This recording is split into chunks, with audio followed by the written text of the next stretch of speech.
Sabilil Maisha, Ardi Rizal Mubarok, Hadir. Ari Marta Utama.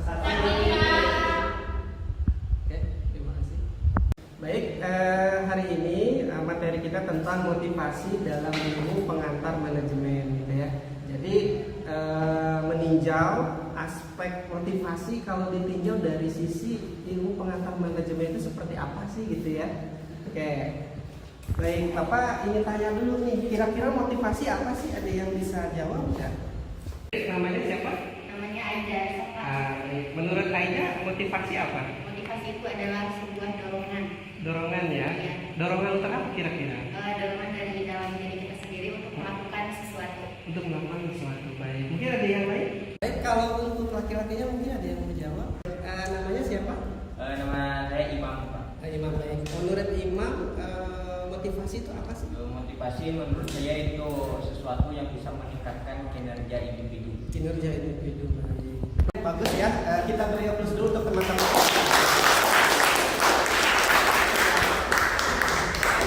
Jadi memang secara konsep motivasi adalah bentuk dorongan ya untuk seseorang bertindak, gitu ya.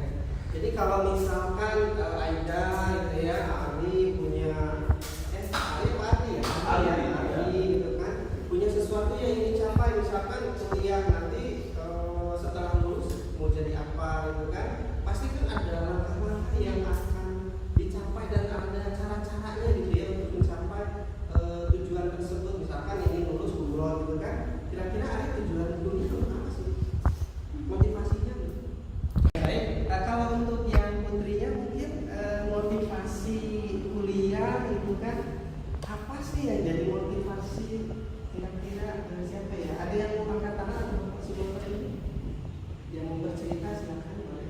Ya Pak, mungkin motivasi saya berkuliah itu untuk mendapatkan ilmu yang bermanfaat dunia dan akhirat, karena itu juga keinginan orang tua saya ya Pak, dan keinginan saya juga. Terima kasih. Seperti kalian motivasi ya seperti yang tadi rekan-rekan mahasiswa atau yang tadi digambarkan ya, seperti itu ya. Jadi dorongan yang kuat dari dalam diri kita ataupun dari luar, kenapa kita ingin mencapai tujuan tersebut gitu ya. Oke, motivasi ini sangat penting dalam ilmu manajemen ya. Jadi manajemen itu untuk mengelola gitu ya, gimana sih caranya. Soalnya gini, setiap acara atau kegiatan pasti harus di-manage ya kan? Seperti nikahan ya, ada event organisernya ya kan, ada perencanaannya ya, terus ada pengorganisasian siapa orangnya ya kan, ada yang menjadi misalkan bagian konsulsi gitu kan, bagian tamu dan lain sebagainya, terus diatur gitu kan. Pertama direncanakan, lalu diorganisasikan, lalu diimplementasikan gitu kan. Sekarang gini, kalau misalkan nggak ada yang bagian konsumsi misalkan ya, bisa-bisa baru setengah jam udah habis kan? Iya nggak? Kalau nggak dia jaga kan? Iya. Oh itu udah nambah 2 kali, balik lagi itu. Nah seperti itu. Nah jadi harus di-manage, dikelola gitu ya. Nah sekarang apa sih keterkaitannya dan motivasi dalam ilmu manajemen ini dalam mengelola ya? Nah di sini motivasi ya setidaknya ada 3 hal penting arti dari motivasi. Yang pertama adalah meningkatkan kinerja. Jadi orang yang punya motivasi, kinerjanya atau prestasinya pasti akan meningkat karena dia punya sesuatu impian yang ingin dicapai. Benar ya? Ya. Kira-kira seperti itu.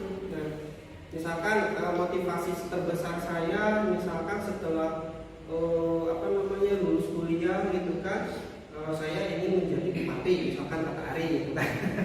Bisa saja gitu kan, tapi dengan cara misalkan ya harus kuliah dulu gitu kan. Sebenarnya sih tidak kuliah juga bisa saja ya, tidak menutup kemungkinan, cuman peluangnya kalau kita meningkatkan kompetensi diri kita ya, itu peluangnya akan lebih besar gitu kan. Nah begitu ya. Seperti misalkan seorang karyawan juga cenderung lebih produktif dan lebih berdedikasi kalau termotivasi gitu ya. Misalkan dia dimotivasi sekolah atasannya atau bosnya, kalau misalkan kinerjanya bagus, achieve gitu ya, misalkan pemasarannya mencapai target, dia akan dapat bonus. Jadi kan akan memotivasi rekan-rekannya gitu kan, untuk giat lagi gitu kan, supaya dapat chip juga seperti itu. Nah, kedua, motivasi juga itu bisa membangun loyalitas gitu ya.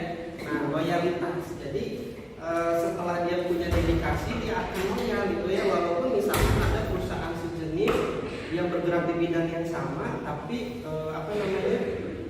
gajinya lebih besar misalkan. Tapi kalau kita sudah punya loyalitas, loyal gitu ya, kita tidak akan tergoda seperti itu. Nah, kemudian motivasi juga itu meningkatkan kepuasan kerja. Nah, jadi karena termotivasi kita akan puas gitu ya kinerja. Setelah kita punya integritas yang bagus, maka kita akan ada sebuah kepuasan kinerja. Nah, Bapak akan memberikan sebuah video ya, ini dari mantan presiden kita, yaitu Profesor Dr. Inggi Habibie, tentang motivasi. Bapak harap video ini bisa memberikan gambaran gitu ya, kenapa sih kita harus punya motivasi gitu ya dalam hidup ya, atau misalkan dalam belajar gitu kan. Baik, Bapak putar dulu ya. Nanti tolong kalau misalkan sudah diputar, kalian analisa, kemudian tolong diuraikan gitu ya, siapa yang mau menguraikan, atau misalkan apa sih pelajaran yang bisa diambil dari video tersebut gitu ya. Oke, kita mulai ya. Cut. Saya tidak pernah tidak bekerja. Kalau orang pernah tanya sama saya, Abi, kok bisa begitu? Minta-minta apa itu? Saya minta sepeda. Kalau Anda naik sepeda, Pak bekerja akan jalan. Jadi kalau saya mau bekerja, saya masuk. Udah 60. Kalau ditanya ambil berapa? 90 kurang 10. Tapi jiwanya 17 tahun.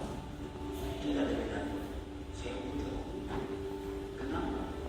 Karena alasan-alasan tadi saya bilang. Itu motivasi. Yang penting motivasi.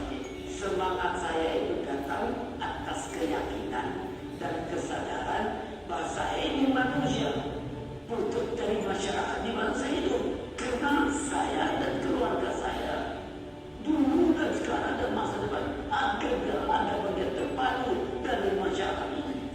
Kalau masyarakat ini makmur, ya keluarga saya ikut makmur. Karena itu saya terus tidak berani. Saya bilang, tidak ada gunanya Anda IQ-nya tinggi, tapi pemalas. Tidak memiliki disiplin, forget. Yang penting adalah Anda sehat, mau berkorban untuk masa depan itu cerah, dan Anda konsisten, bekerja keras, berdisiplin. Saya bersyukur sejak saya lahir sampai sekarang, saya mampu membuat sesuatu antara ilmu atau budaya dan penelitian, ilmu pengetahuan dan teknologi. Saya bersyukur bisa menyelesaikan semua masalah-masalah yang ada, masalah kenalan dan terasa orang sekitar ikut menikmati itu. Filsafat yang diberikan oleh ayah saya, jadilah mata air yang jernih, yang memberikan kehidupan kepada sekitar.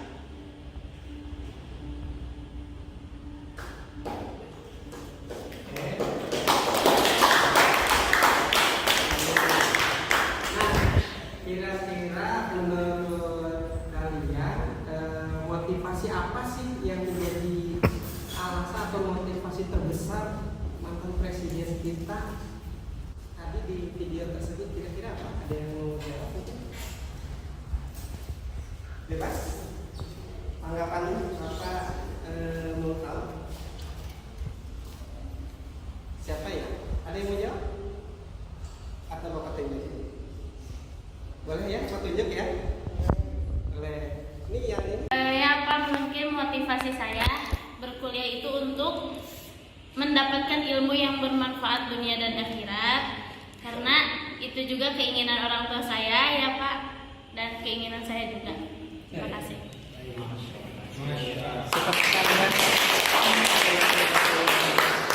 Siapa namanya? Elsa Pak. Oh iya, menurut Alsa tadi di video tadi panel presiden kita Profesor B.J. Habibie itu motivasinya apa sih?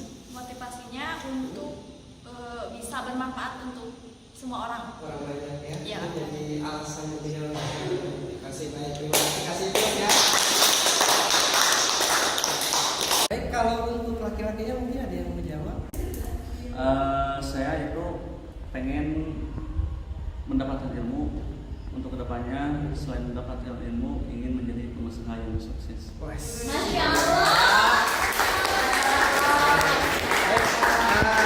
Memang yang menjadi motivasi terbesar beliau adalah bermanfaat bagi orang sekitar. Seperti kita tahu, Profesor B.J. Habibie tersebut adalah seorang anak nelayan. Kok sekarang bisa menjadi seorang profesor gitu kan? Mampu membuat pesawat Gatot Kaca N250 gitu. Sekarang berdiam di Jerman karena beliau punya motivasi gitu. Jadi merasakan dari bawah gitu ya. Jadi orang susah gitu kan, serba sulit gitu kan. Nah, ketika beliau punya motivasi tersebut, ketika sudah di puncak karirnya, ya beliau ingin bermanfaat kepada orang lain, membantu sesamanya. Seperti mana halnya dalam keterangan sebuah hadis, sebaik-baiknya manusia adalah yang bermanfaat bagi orang lain. Seperti dikutip dalam sebuah keterangan, intan surkum ya suruh. Jika kita menolong orang lain yang dalam kesulitan, maka Allah akan menolong kita. Nah, itu jadi dasar pedoman kita ya. Baik, selanjutnya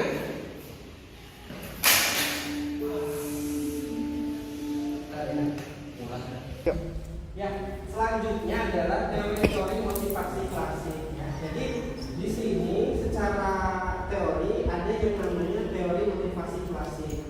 Itu ada teori Maslow hierarchy of need, kemudian Herzberg, two factor teori, yang terakhir adalah McGregor teori X dan teori Y. Nah, yang mana secara umum menurut Maslow dalam teorinya, jadi yang menjadi puncak kebutuhan manusia ya adalah aktualisasi diri, pengakuan.